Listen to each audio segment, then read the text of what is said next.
Alors, aujourd'hui on se retrouve pour une nouvelle vidéo et pour l'instant j'ai pas de nom précis en tête, un peu comme d'habitude. En gros, c'est une vidéo afin de vous donner des idées de lecture à lire en été, à la plage, en vacances, ou si vous êtes comme moi, depuis chez vous, mais avec l'ambiance summer. Ce que je pense faire, c'est mélanger en vous proposant à la fois des livres que j'ai déjà lus, des histoires que j'ai adorées ou qui sont au moins très sympas, à mes yeux, bien sûr, vous avez le droit de ne pas aimer, mais aussi pour l'attrait de la nouveauté, de la découverte, des livres que j'imagine être pas mal et que je n'ai pas encore lus. Si jamais vous avez également envie de contribuer à cette vidéo recommandation, n'hésitez pas à commenter. Alors, en fonction des livres, ça pourrait être un petit peu répétitif puisque il se peut, je vais voir, je vais faire au feeling au fur et à mesure, que je vous présente des livres dont je vous ai parlé très récemment, mais aussi des livres dont j'ai pu vous parler à plusieurs reprises puisque je les ai adorés, donc je préfère vous prévenir à l'avance. Aussi, petit aparté, avant de commencer, je vais essayer d'être un minimum régulier. Dans le sens où j'aimerais éviter de dépasser les 2 semaines entre chaque post de vidéo, mais en ce moment je suis dans une situation un peu particulière. Il y a beaucoup de changements dans ma vie qui demandent de l'organisation et ce qui résulte d'une absence de chez moi. En ce moment je suis beaucoup plus chez ma mère, du coup je n'ai pas mes bibliothèques. Si jamais ça ne vous dérange pas, en gros quand je suis chez ma mère, vous avez des vidéos sur mon compte, j'aime pas la qualité du son, je trouve que ça résonne derrière moi.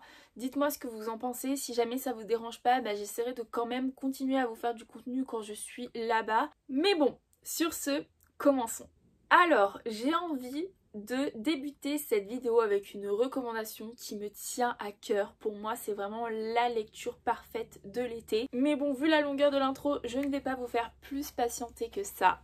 C'est 200 d'écume et de glace, écrit par Alexiane Delis et publié chez les éditions Michel Lafon. Alors, 200 d'écume et de glace, c'est une série qui se compose, dans la série principale, de 3 livres, 3 tomes. Pour commencer, nous avons le tome 1, forcément, Métamorphose. Et ce que j'aime particulièrement avec l'objet livre, c'est la beauté des couvertures. Je les trouve toutes les 3 magnifiques. Donc là, nous avons notre protagoniste, notre personnage principal, Perséphone, qui est comme ceci. Je vous laisserai découvrir ce qu'il en est de ses origines puisque c'est un mystère qui dure un certain temps dans la lecture de ce premier tome. Donc je ne vais rien vous dire, mais comme vous pouvez le voir, on a de la représentation. Ensuite, on continue avec Légende, le tome 2, sur la couverture. Je rigole comme une idiote. Nous avons Mewen. N'est-il pas magnifique? Si, je sais, il est incroyablement beau. Voilà. Et pour terminer la série principale, nous avons le 3e tome, Atlantis. Et là, je ne peux plus vous dire comment s'appelle le personnage qui est illustré sur cette couverture, étant donné que j'ai totalement oublié. Mais encore une fois, elle est magnifique. Et donc, je pense que vous pouvez le voir, c'est une série qui traite de sirènes, mais ça aborde plusieurs sujets que je trouve super intéressants, notamment l'écologie, et j'ai beaucoup apprécié la façon dont Alexiane Delis a traité le sujet à travers toute cette série. Et je vous parle des séries principales depuis tout à l'heure, puisqu'il y a également des préquels qui sont sortis. Je crois qu'il y en a 2, si je ne me trompe pas, je vous mettrai les couvertures à côté ici. Je ne les possède pas encore, je ne les ai pas encore lus, tout simplement parce que, eh bien, pour vous dire, chaque tome était au prix de 16,95 s'ils n'ont pas augmenté le dernier. Non, ils n'ont pas augmenté le dernier. Donc le tome à l'unité était à 16,95. Franchement, pour la qualité de l'histoire comme de l'objet, c'est super abordable, surtout de nos jours. Un livre comme ça se vend plus à ce prix-là. Je ne sais pas si vous allez pouvoir bien le voir, mais en plus, on a un travail au niveau des textures, des reliefs. Enfin, les livres sont magnifiques, ils sont grands, ils sont confortables à la lecture, bien souples. Que peut-on demander de mieux? Surtout que ce qui me dérange avec les brochets, c'est parfois avoir la sensation qu'à tout moment, on va casser le dos. Là, franchement, c'est pas le cas, ils sont de bonne qualité. Par contre, les préquels qui sont sortis, pour avoir vu le premier en librairie, bon le deuxième aussi plus tard, mais le premier, quand je réfléchissais à l'acheter au moment de la sortie, c'est épais comme ça, et c'est également dans les 16 €. Comment vous dire que ça m'a calmée direct et avec un budget qui est en ce moment plus serré que avant, dans le passé. Ils sont plutôt réservés à ma wishlist et je verrai ça plus tard. Mais bon, depuis tout à l'heure je blablate et je ne vous ai même pas fait de résumé à propos de cette série. Lorsqu'on débute notre histoire, Perséphone est une jeune femme qui arrive à la fin de ses années lycée. D'ailleurs, c'est carrément les grandes vacances. Et ce qui se passe, c'est que Perséphone est malade. Elle se sent très mal et elle a vraiment la sensation que son corps va la lâcher et qu'elle va vivre son dernier été. Et c'est bien pour cela que ça ne l'enchante pas vraiment de le passer loin de chez elle. Elle se retrouve donc coincée dans le Finistère chez une tante excentrique qu'elle ne connaît pas beaucoup. Elle n'avait jamais fait face à l'océan et elle se sent irrésistiblement attirée par lui. Sauf que ce dernier regorge d'êtres mystiques plus dangereux les uns que les autres. Des êtres qui pourraient bien remettre en question toute sa vie. Je ne vous l'avais pas encore dit, je pense que je vous l'ai déjà dit dans une autre vidéo, mais pour cette vidéo, c'est donc l'une de mes séries favorites. Vraiment. Déjà, pour ce qui est de la tranche d'âge, je pense qu'on peut commencer à la lire à partir de 14 ans. C'est une lecture young adulte. Et c'est vrai qu'en ce moment, je me tourne plus facilement vers des livres adressés à un public plus mature. Mais cette série, elle me tient tellement à cœur parce que les personnages sont super attachants, vraiment à la fin. J'étais émue aux larmes parce que je me disais, c'est le dernier tome où on va pouvoir tous les voir. Surtout qu'on a un petit côté fan family. On a de l'humour, vraiment la tante de Perséphone, tante Méduse. Un amour, je l'ai adorée. Mais en vrai, c'est difficile de ne pas s'attacher à tous les personnages. Et puis, on va de découverte en découverte, il y a beaucoup de mystères. On est totalement happé par l'histoire. Pour tout vous dire, quand je m'étais procuré ce premier tome, c'était sans grande conviction à la base. Vraiment, je m'étais lancée dans cette lecture sans rien attendre derrière. Et ça a juste été une énorme surprise parce qu'en plus, à chaque fin de tome, je pense particulièrement à la fin du 2 où j'ai dû attendre 1 an pour le 3e. On a à tout prix envie de savoir ce qui va se passer quoi. Il y a aussi un peu de romance pour ceux qui apprécient toujours cette petite touche dans les histoires de l'imaginaire. Là c'est plus un livre fantastique et on a de la quête, enfin vraiment série incroyable. Et c'est typiquement le genre de série, de livre qu'on pourrait reléguer au rayon jeunesse qui en fait plaît à tous les âges, vraiment aux petits. Pas trop petit non plus, comme au grand. Et quand je dis pas trop petit non plus, c'est parce que déjà, on va avoir des scènes de violence par rapport à des affrontements ou quoi, à des dangers qui sont décrites. Et également parce que dans le 2e tome, j'ai le souvenir qu'il y a une scène qui peut être trigger, même un aspect de l'histoire. Donc faites attention à vous. En tout cas, je réitère, grosse recommandation si jamais vous avez envie de lire un livre qui vous fait carrément voyager parce que en plus on voyage également avec nos personnages, on n'est pas toujours au même endroit et rien que les descriptions, c'est hyper immersif. Et puis je le répète, quelle autre période est la plus propice pour lire un livre de sirène? Voilà, c'est l'été. Cette fois-ci, on passe à un tout autre registre étant donné que c'est de la dark fantasy et que c'est pour un public majeur. Et je pense vous recommander, je n'ai pas encore lu l'entièreté de la série, j'ai même pas encore lu complètement la partie 1 d'ailleurs, La Guilde des Ombres. Pour moi, l'été, le moment où vous allez être en vacances, c'est le moment parfait pour se lancer dans cette série. Pourquoi? Eh bien parce qu'elle est longue, il y a 6 tomes. Et quand je dis 6 tomes, c'est un peu plus complexe que ça. Normalement c'est 3, mais c'est qu'ils ont tous été divisés par 2, je vais vous expliquer. En gros, vous avez les éditions Plume Blanche que j'ai ici pour la partie 1. Et il y a 6 livres chez eux, parce que à la base, normalement, il y a 3 livres qui ont tous été divisés en 2. Exemple ici, tome 1, partie 1, tome 1, partie 2. Mais cette série existe également sous le format poche. D'où le fait que je trouve que c'est l'idéal pour les vacances puisque moi ça m'est déjà arrivé, parfois on part en vacances sans prévoir soit assez de lecture, soit carrément on oublie et ce qu'on va facilement prendre en supermarché vu qu'on va être amené à emmener le livre à la plage ou je sais pas moi en balade, enfin bref, les pires endroits pour nos précieuses éditions. Vous avez également le format poche et pour simplifier la chose avec le format poche, les livres s'appellent tout simplement, je vous les montre à l'envers, tome 1, tome 2, tome 3, tome 4, tome 5 et tome 6. Sauf que nous n'avons pas encore le tome 5 et le tome 6 qui sont sortis. Vous allez vous dire pourquoi la 2 fois? Posez pas de questions. En tout cas, j'ai les versions poche également. Et voici à quoi ressemble le tome 1. Malheureusement, on a un macaron qu'on ne peut pas enlever. Mais comme je vous l'ai dit, puisque le but c'est de vous présenter des lectures à avoir en vacances, on s'en fout en vacances, puisque de toute façon, le livre risque de mal terminer. Et vous avez également le tome 2 qui est comme ceci. C'est vrai que moi je trouve que c'est pas exactement la même vibe, mais pourquoi pas. Voici à quoi ça équivaut.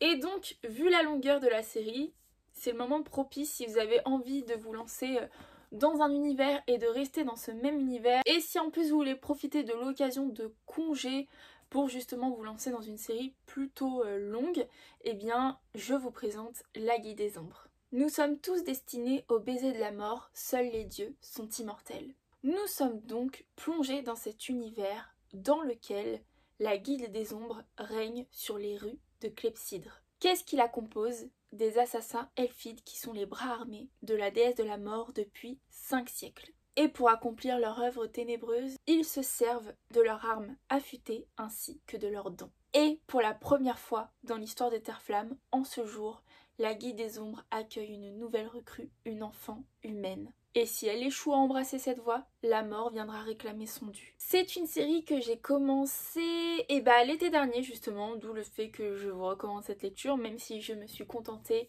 du premier tome. Et comment vous dire que ça a été un énorme coup de cœur. Alors attention au trigger warning, comme je vous l'ai dit, c'est de la dark fantasy réservée à un public majeur, c'est gore.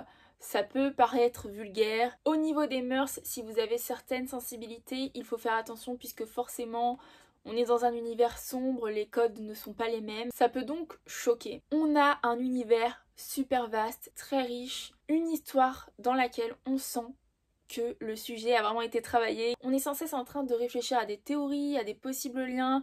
On a plusieurs points de vue, des personnages très charismatiques, vraiment nuancés. Le plus souvent, on suit la jeune humaine, Panama, et j'ai tout simplement adoré Panama. Même le fait de la suivre dans son apprentissage, puisque c'est ce qu'on suit dans ce premier tome. On évolue dans l'histoire en même temps qu'elle et j'y ai pris beaucoup de plaisir. Normalement, pour ma part, tout ce qui est apprentissage, je décroche. Souvent, j'ai du mal à suivre. Je trouve que parfois, ça manque un peu d'action, mais là, ça n'a pas du tout été le cas. J'ai justement adoré. Donc franchement c'est un livre que je vous recommande si jamais vous vous sentez capable forcément de le lire. Et ce que je vous recommande également si vous avez plutôt envie d'un one shot, c'est La Reine Courtisane d'Anatrice également, qui se déroule aussi dans l'univers de la Guilde des Ombres. Sauf que cette fois-ci on y suit des personnages qui n'ont rien à voir, on n'est même pas dans la même partie du monde. Si je ne me trompe pas, mais je ne pense pas me tromper. Et je crois que ça se passe plusieurs siècles avant notre histoire. Donc vous pouvez lire l'un avant l'autre, c'est comme vous voulez. Personnellement, j'avais lu le premier tome de la Guilde des Ombres avant d'écouter, parce que je l'écoute en audio, La Reine Courtisane et ça ne m'a pas posé de problème. Je pense même que si c'était à refaire, je referais la même chose parce que j'ai bien aimé avoir des informations qui m'avaient été clairement expliquées dans cette série. Donc c'est comme vous voulez. Pour ce qui est de La Reine Courtisane, et attention, ne me frappez pas, c'est pour moi ce que j'attendais du Pont des Tempêtes, carrément. Je ne sais pas si je dis des bêtises, mais il me semble que c'est une inspiration du conte des Mille et une nuits. Franchement, je pense pas me tromper vu la façon dont l'histoire commence. Et comment vous dire que cette histoire est tellement prenante, mais incroyable, géniale. Pareil, c'est pas tout public parce qu'on a des scènes explicites au niveau du smut. Enfin bref, on a des scènes explicites de toute façon. Suite à des siècles de paix, les 4 éléments clans de Symbiose se livrent à une guerre sans merci. Sylvan, le jeune roi Falun, guerrier cruel et impitoyable, capable de contrôler la magie de feu, a servi les 3 autres royaumes de Symbiose, en semant la mort et la terreur sur son passage. Nous suivons donc principalement la reine du clan Gélan, Alena, qui est de son côté affiliée à la magie de l'eau. Elle a été capturée par son pire ennemi lors du siège de sa cité. Elle connaît déjà le sort funeste qui l'attend ce soir. Comme les princesses des 2 autres éléments clans qui l'ont précédée, elle est destinée à devenir la nouvelle épouse du tyran Sylvan. Et demain, à l'aube, elle sera exécutée. Mais reine ou esclave, elle reste avant tout Gélane. Et elle fera avant tout honneur à leur devise ancestrale. Face à son ennemi, un Gélane ne verse aucune larme. et jamais il ne renonce à brandir ses armes. Et comment vous dire que c'est une lecture incroyable que je fais volontairement durer puisque je l'écoute en version audio. D'ailleurs je vous la recommande, franchement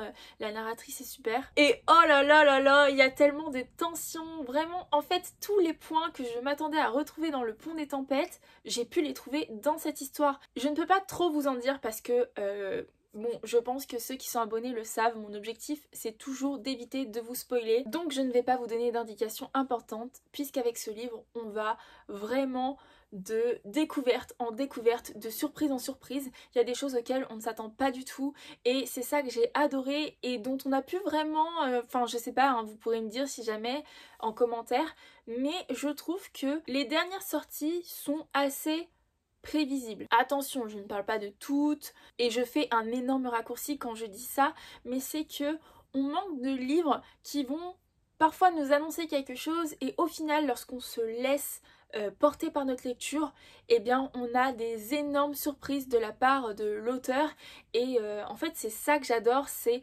m'attendre à quelque chose et découvrir totalement autre chose et d'être dans le même flou que nos personnages, voilà, parce que je pense que ça vient peut-être de la façon dont les résumés nous sont maintenant donnés aujourd'hui. Je trouve ça dommage que tout soit expliqué dans les résumés alors que le mieux c'est limite de se contenter du début. Tout simplement. Un résumé du début, ça suffit et après, nous, on se laisse porter et vraiment, c'est ce que j'ai retenu de cette lecture, c'est que l'univers est génial et franchement, pour un one-shot, c'est assez conséquent. Les personnages sont super attachants, l'intrigue, rien à redire. Donc, si vous avez envie d'une lecture passionnante, vous serez servi. On va enchaîner avec quelque chose que je n'ai pas lu et c'est Ce Royaume Tissé de Tahereh Mafi. Publié chez De Saxus, c'est une fantaisie orientale et je connais déjà le travail de l'autrice avec la série Insaisissable ou Shutter Me en VO. D'ailleurs, dites-vous que je fais partie des anciens, étant donné que c'est une série que j'ai lue quand j'avais 11-12 ans, donc vraiment au début de la sortie. Bon, ça faisait peut-être 1 an que c'était sorti, mais bref... je me souviens que le tome 2 venait de sortir en librairie quand je me l'étais procuré, donc je l'ai lu il y a quelques années encore une fois. Là il ressort en relié, je vous mettrai une image à côté de moi parce que ça a été très fortement demandé. Après je vous avoue que je ne sais pas si j'irai jusqu'à racheter la série parce que bah j'ai trouvé ça sympa quand j'étais pré-ado, mais actuellement je sais pas si j'adhérerais autant. Franchement j'ai un doute, donc je vais réfléchir. Je pense que pour la nostalgie, peut-être que je vais me le prendre, mais je ne sais pas. Dites-moi si vous l'avez déjà lu ou si vous comptez vous le prendre. Enfin bref, là où Shutter Me Insaisissable était une dystopie, je suis très curieuse de découvrir ce qu'il en est côté fantasy orientale avec Tahereh Mafi. La citation de début nous dit « Des empires qui s'affrontent, une romance interdite et une reine oubliée depuis longtemps, destinée à sauver son peuple. » Ah, et quand je vous parle de poche, le fait pratique de ne pas abîmer des exemplaires qui ont pu nous coûter un certain coût et de privilégier ce qui est facilement transportable, vous avez également cette possibilité avec 200 d'écume et de glace puisqu'ils sont tous sortis pour la première série, la série principale, en poche également. Aux yeux des habitants d'Ardunia, Alizée est une servante comme les autres, invisible, insignifiante. Nul ne se doute qu'elle est l'héritière d'un ancien royaume Jin, pièce maîtresse d'une prophétie prédisant la libération de son peuple. Traquée depuis toujours, elle a passé sa vie à se cacher pour survivre, jusqu'au jour où elle commet une erreur. Kamran, le prince héritier du trône d'Ardunia, a entendu la prophétie annonçant la mort prochaine de son grand-père. Ne voulant pas devenir roi, il se doit de trouver la menace et de l'éliminer. Ses soupçons se posent immédiatement sur une servante aux yeux étranges, dont il a croisé la route un matin et qu'il a vu repousser un agresseur sans effort. Jamais il n'aurait pu imaginer que cette éblouissante jeune femme, qu'il ne peut chasser de son esprit, allait un jour bouleverser son royaume et le monde tout entier. Alors, pour le coup, cette fois-ci, je n'ai pas de format poche à vous proposer pour éviter d'abîmer des livres un peu plus coûteux. Je possède la version reliée que je vais vous montrer. Déjà, je trouve que les couvertures de cette série sont magnifiques. Les couleurs, franchement, elles changent de d'habitude. Là, c'est le tome 1 qui est comme ceci. Sous la jaquette, il ressemble à ça et il a une citation sur la couverture. La citation que je vous ai lue plus tôt, il me semble. Il est comme ceci. Vous avez un verso sur la jaquette. Et les pages de garde se présentent comme ceci. J'ai également le tome 2 qui n'est absolument pas à côté de moi, mais je vais vous mettre la photo juste ici. Et pour le coup, c'est une série qui me donne très envie. J'aime beaucoup lire des fantaisies orientales, je trouve que c'est toujours assez dépaysant. Selon les descriptions, j'adore m'immerger dans ce genre d'univers. Donc vraiment très curieuse de voir ce que va donner ce royaume tissé. Je ne sais plus quel est le nom de la série de base, hein, puisque je crois pas que ce soit ce royaume tissé. Bah écoutez, j'en sais rien, mais voilà, j'ai très hâte. Si jamais certains d'entre vous l'ont lu, n'hésitez pas à nous dire ce que vous en avez pensé. Pour continuer, j'essaie de vous proposer des options diversifiées. On va donc parler d'une romance, mais bon, on reste un peu dans l'imaginaire puisque c'est une romance paranormale. Je vous en ai parlé très récemment, mais j'ai tellement apprécié cette lecture que je me dois de vous la reproposer ici. C'est donc La Ballade funèbre de Art et Merci, écrit par Megan Benen et publié chez Milady. Et c'est une lecture qui est justement cocooning pour les vacances, vraiment géniale. Bon, je sais plus, il me semble qu'il fait chaud dans cette lecture. Puisque je ne sais déjà plus ce que je vous ai dit au début de la vidéo, là je vous propose des lectures qui sont pour moi dans un contexte assez estival. Mais je vous garantis rien parce que parfois j'oublie un petit peu le contexte. Et surtout pour ceux que je n'ai pas encore lus, bah je présume quoi. Et donc je vous ai déjà expliqué que personnellement je lisais pas forcément des livres en fonction de la saison. Je suis mood reader, mais mood reader mon mood dans ma tête. C'est-à-dire qu'il peut faire 30 degrés, je vais avoir envie de me plonger dans une lecture où il fait moins 8000. Et la ref. Donc j'essaie de vous proposer des choses qui peuvent aller. Mais bon bref, je vais essayer d'être...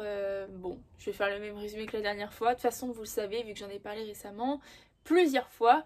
En gros, La Ballade funèbre de Art et Merci nous raconte l'histoire de Art d'un côté, qui est un ranger chargé de patrouiller les contrées magiques de Tanria. Et forcément ce n'est pas simple du tout comme travail et ça le force à se confronter à sa solitude. Et d'un autre côté nous avons Merci qui, quant à elle, malgré les difficultés, tente de maintenir à flot l'entreprise familiale de pompes funèbres. Surtout face à des personnages tels que Art qui méprisent cette carrière. Suite à une énième dispute avec Merci, Art écrit une lettre qu'il envoie sans véritable destinataire. Mais à sa grande surprise, il reçoit une réponse, une missive anonyme. Et c'est ici que débute un échange qui deviendra de plus en plus intime. Sauf que ce que Art ne sait pas, c'est qu'il se dévoile complètement devant la personne qu'il estime être la plus exaspérante du monde, Merci. Et tandis que les dangers de Tanria se rapprochent, le lien qui les unit devient de plus en plus fort.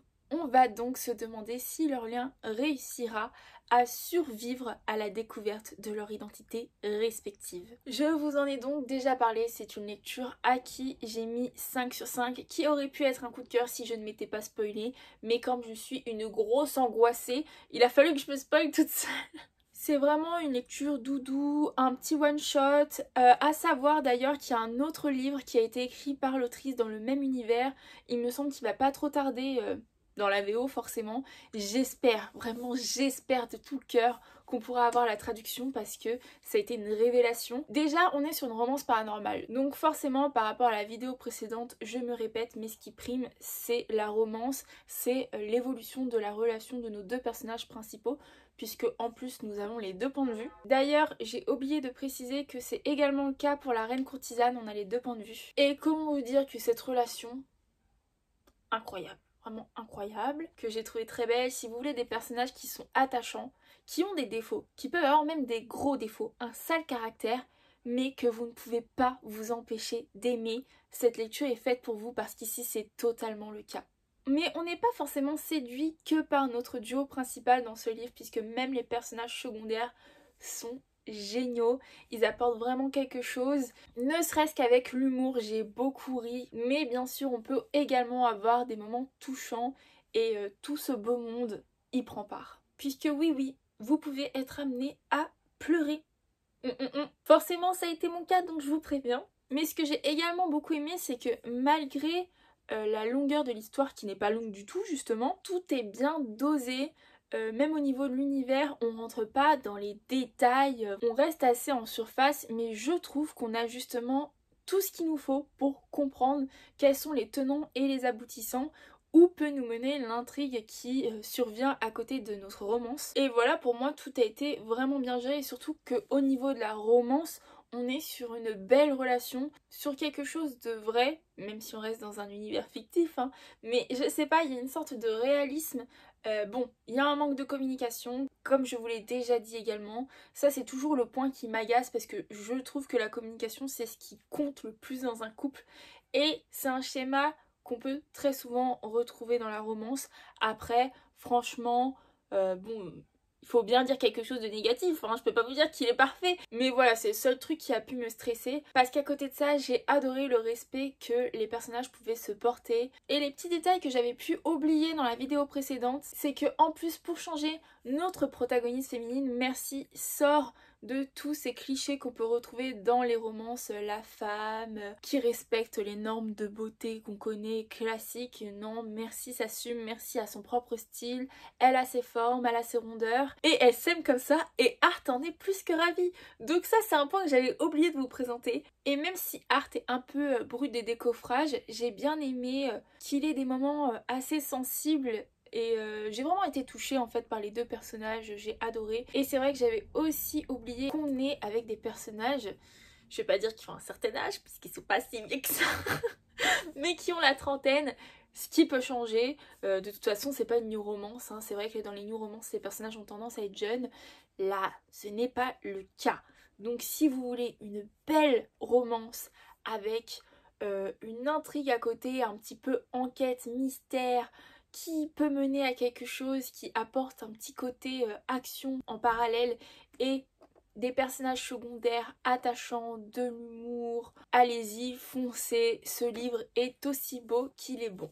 On va enchaîner avec une lecture que je vous recommande puisque c'est l'une de mes lectures en cours qui est juste géniale.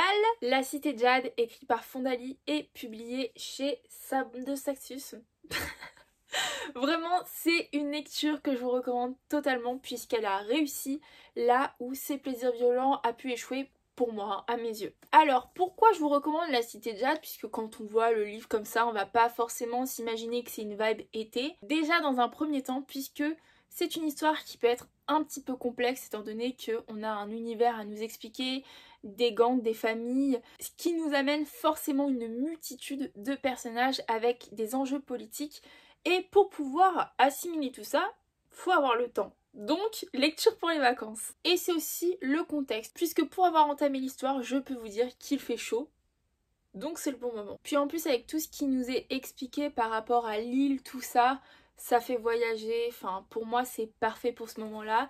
Et le tome 2 est déjà dispo et se nomme La guerre du jade. Il n'est pas encore disponible en poche, mais je pense que c'est quelque chose qui viendra. La famille est un devoir. La magie est un pouvoir, l'honneur est primordial. Notre histoire se déroule dans la ville de Janloon. Janloon est la capitale de la superbe île de Kekon. Sauf que derrière cette ville, il y a une terrible vérité, c'est qu'elle se déchire entre deux clans. Et ces derniers s'affrontent pour le contrôle de la cité et du jade. C'est une pierre précieuse et magique que l'on ne peut trouver que dans les mines de l'île. Elle permet au guerrier qui la porte d'amplifier ses capacités, faisant de lui une véritable arme de guerre. Aujourd'hui, le chef du clan Sansim se retire du pouvoir, laissant cette place à ses petits-enfants. Et c'est alors que leurs rivaux du clan de la montagne en profitent pour ravir des quartiers et s'accaparer le marché du jade. Et lorsqu'une drogue puissante se propage, permettant à quiconque, même aux étrangers, de manier le jade, la tension qui couvre entre les deux clans éclate avec une violence sans précédent. Et c'est l'issue de cette guerre qui déterminera l'avenir des guerriers du jade et de l'île tout entière. Cette lecture est en cours, j'en suis à la page 204 sur, je ne sais pas, je vais vous dire, plus de 600 pages.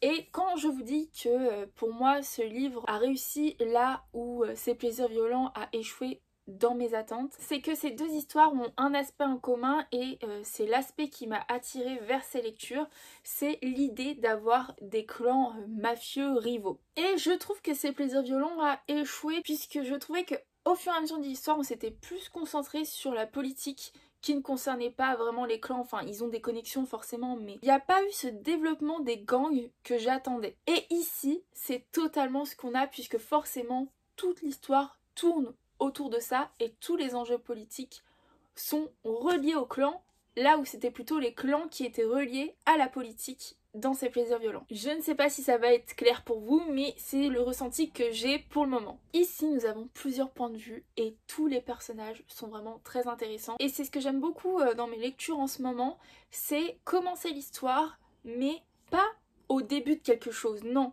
Justement après qu'il y ait pu y avoir des événements majeurs, arriver au milieu de quelque chose qu'on nous raconte que par le passé il s'est passé ceci, il s'est passé cela et que dans le présent ça peut porter problème pour X ou Y raison. Bref, j'adore cet aspect là dans La Cité de Jade. En plus on a l'un des personnages, je me souviens plus de son prénom puisque comme je vous l'ai dit c'est une lecture qui est en cours mais ça fait quelques semaines que je l'ai pas reprise, c'est mon préféré, vraiment incroyable, super charismatique. Bon, je vais regarder puisque je lui fais des éloges, mais vous savez même pas de qui je parle. C'est bon, j'ai retrouvé mon personnage préféré, c'est Hilo. Je le trouve super charismatique. Bon, à la page 240, avec un roulement entre les personnages, j'en ai pas encore vu beaucoup, mais je suis arrivée à un moment qui je pense va être totalement déterminant. Donc je suis hyper curieuse de voir ce qui va se passer, mais voilà, à savoir que tous les personnages sont quand même intéressants, même si vous allez peut-être en préférer certains par rapport à d'autres, surtout qu'on en voit pas mal, et nous on est plus concentrés sur le clan Sansim jusqu'ici. J'ai pas l'impression qu'on ait eu le point de vue d'un personnage du clan de la montagne. Par contre, on peut parfois avoir le point de vue de personnages qui sont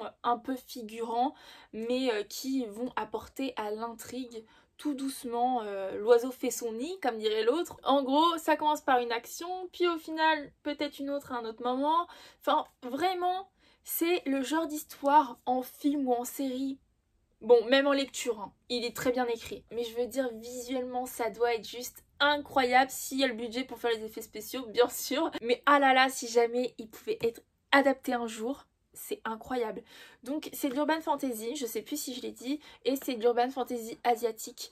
Donc vraiment je vous le recommande, je réitère, vous avez les 2 premiers tomes qui sont disponibles et c'est une trilogie donc on n'a plus qu'à attendre le tome 3. C'est pour ça d'ailleurs que je le lis avec parcimonie parce que il se passe tellement de choses et que je mets des marque-pages post-it pour retrouver les informations que j'ai trouvées essentielles parce que c'est le genre d'histoire qui est assez conséquente et vous pouvez être amené à oublier pas mal de choses entre la lecture de 2 tomes, à moins que vous soyez doté d'une très bonne mémoire. Donc si vous voulez quelque chose d'assez costaud, je vous le recommande également. Ensuite, un autre livre que j'aimerais bien lire, c'est Second Perfide de Emily Tid, publié chez Rajo. Ici, je crois que c'est une duologie. Et pourquoi? Bah parce qu'il me semble que l'univers soit se déroule en Italie, soit il est inspiré par l'Italie. Pour moi, bon bah ça sent les vacances. Vous pouvez voir qu'en plus on a nos petits citrons. Donc j'ai bien envie de le lire, surtout que c'est le genre de résumé qui m'intrigue. Par contre, autant au début j'avais l'impression que tout le monde avait absolument adoré cette lecture, autant et bien maintenant je vois beaucoup de personnes assez déçues. Donc peut-être que c'est à cause de la hype de départ, mais j'ai envie de me faire mon propre avis, surtout que j'ai pas trop regardé dans les détails. Enfin bref, on va parler du résumé. Son don peut les sauver, ou tous les tuer. Alessa est la Finestra, l'élue au don unique. Celle qui sauvera l'île de Saverio d'un fléau démoniaque. Cependant, le pouvoir de la jeune femme est puissant. Elle a déjà tué malgré elle 3 partenaires dont elle devait magnifier la magie. Alors que la méfiance de la population s'accroît à son égard, Alessa recrute Dante, un paria beau et mystérieux chargé de la protéger. Mais le garde du corps est irrésistible et le toucher d'Alessa mortel. Donc je suis assez curieuse. Là, en parlant de toucher mortel, la première chose qui me vient à l'esprit, forcément, c'est Insaisissable, Shatter Me. Ça me fait penser à ça, mais ça m'a pas l'air du tout du tout d'être la même ambiance. Tant mieux quelque part, puisque c'est vrai que je trouvais ça un petit peu oppressant, l'ambiance en tout cas du tome 1 de Shatter Me. Ouais non, même le tome 2 j'avais pas trop aimé justement, bref. Je suis tout de même très intriguée et jusqu'ici je ne l'avais pas encore lu, déjà parce que je ne lis pas trop en ce moment par rapport à ces fameux changements dans ma vie, mais aussi parce que puisque c'est une duologie, le mieux c'est d'attendre le tome 2, sauf que je ne sais pas du tout quand est-ce qu'on l'aura. Donc je sais pas si je vais le lire en été, puisque là j'ai envie de donner la priorité à tout ce qui est gros pavé, mais si jamais vous l'avez lu, n'hésitez pas à me dire ce que vous en avez pensé, vu que c'est chez Rajo, j'aurais dit que c'est plutôt young adulte, mais il me semblait avoir compris que il pouvait quand même y avoir certaines thématiques bon, que je qualifierais de matures, donc je ne sais pas, ne l'ayant pas lu, je ne peux pas vous dire à quelle tranche d'âge je pourrais à peu près le recommander. Et gros point positif pour cette très jolie couverture, déjà de base, mais en plus d'avoir fait un jaspage. Parce qu'ils ont fait pareil avec le dernier Brigitte Kammerer que je voulais me procurer, mais j'ai vu qu'il était dans les 23 €, un brochet. No comment. Bon, dites-vous qu'ici c'est une sélection, hein. En vrai je pourrais vous parler d'autres titres, de plus de livres, hein, puisqu'il y a beaucoup de choses que j'aimerais vous montrer. Mais le temps va nous manquer, donc on verra si je fais une autre partie ou si je réserve d'autres livres que je pourrais avoir en tête à une prochaine fois. Mais on continue avec une série, je n'ai pas encore lu le tome 2, c'est une duologie également, de perles et de corail. C'est totalement le moment. Personnellement j'ai lu le tome 1 l'été dernier et j'ai adoré. Je dirais pas que c'est exceptionnel, que ça révolutionne le genre, mais c'était super sympa. Donc De perles et de corail, c'est écrit par Mara Rutherford et publié chez La Martinière Fiction. À chaque génération, le prince héritier du puissant royaume d'Ilara doit épouser la plus belle fille du village de Varenia. Un village sur pilotis livré aux caprices de la mer. Telle est la tradition depuis des siècles. Nous suivons le personnage de Nor qui a toujours rêvé d'être la grande élue afin de quitter cette vie qui l'oppresse, qu'elle trouve étriquée. Pourtant, c'est à sa sœur jumelle Zadie que reviendra cet honneur. Quand Zadie se blesse, Nor doit prendre sa place et se faire passer pour elle. Sauf que, surprise, la vie sur le continent ne ressemble en rien à ce à quoi elle s'attendait. Son fiancé, Sérène, est aussi froid et lugubre que son château, et semble recéler de sombres secrets. Et Nor va découvrir que les projets de son futur mari pourraient bien menacer Varinia. Pour trouver des réponses à ces questions, elle devra rester dans son rôle et s'adapter aux us et coutumes de la cour. Elle sait que le moindre faux pas pourrait bien lui coûter la vie, à elle ainsi qu'à sa sœur et son peuple. C'est une histoire que j'ai trouvée très sympa, j'ai bien aimé l'univers. L'autrice a vraiment pris le temps de nous introduire son histoire, justement en nous expliquant ce dernier dans un premier temps avec les jumelles, sans qu'il y ait forcément encore la question de rencontrer le prince ou quoi que ce soit. En découvrant les traditions, en découvrant ce qu'est la vie dans le village de Varenia, les dangers auxquels les habitants se confrontent, la difficulté de survivre tout simplement, et les relations donc entre nos jumelles, avec leurs parents, leurs amis. Enfin, j'ai trouvé que ça c'était vraiment très bien amené. Sans rien vous dire de plus, je vous ai déjà fait un avis d'ailleurs sur cette lecture dans un précédent bilan de lecture.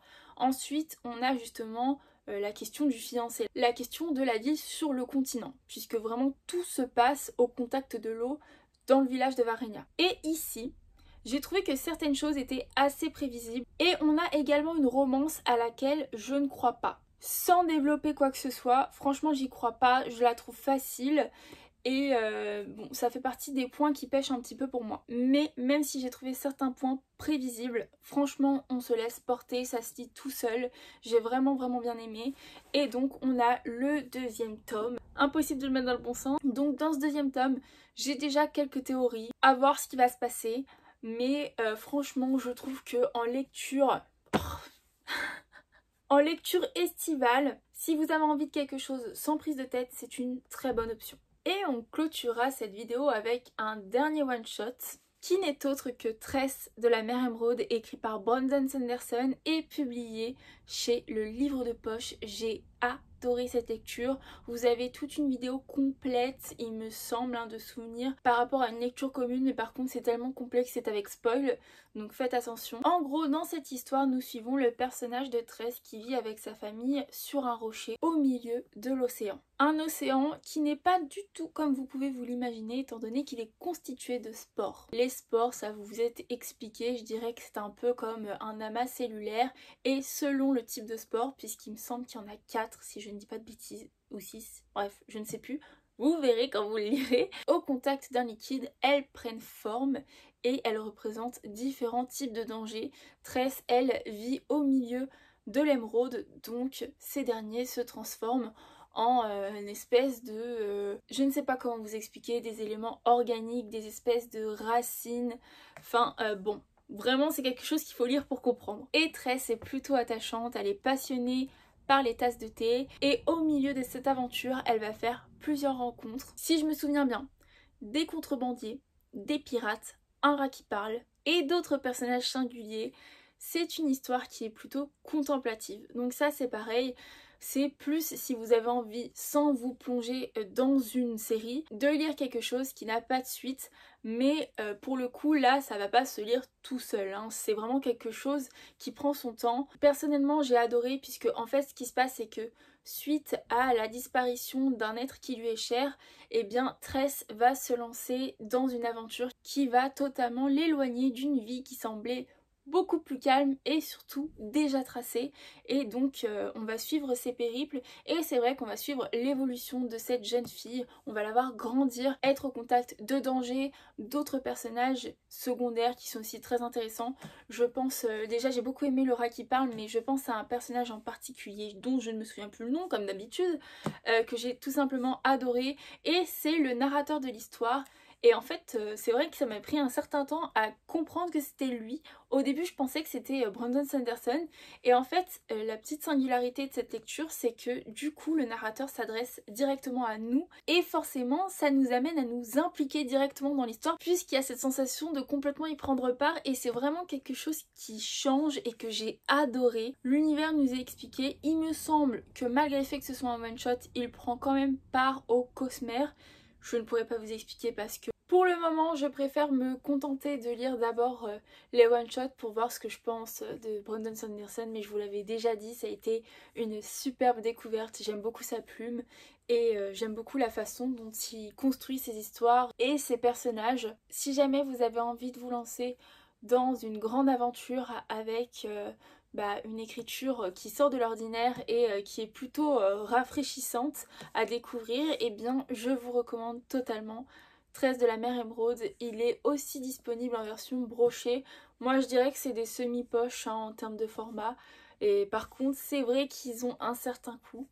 Donc à vous de voir. En tout cas cette histoire était très très sympa, j'avais mis 5 sur 5 quand même. Sur ce, j'espère que cette vidéo vous aura plu. Si jamais c'est le cas, n'hésitez pas à la liker, à commenter et pourquoi pas à vous abonner à la chaîne. Vous pouvez également me retrouver sur mes autres réseaux sociaux, Instagram et TikTok. Et nous, on se dit à la prochaine. Salut!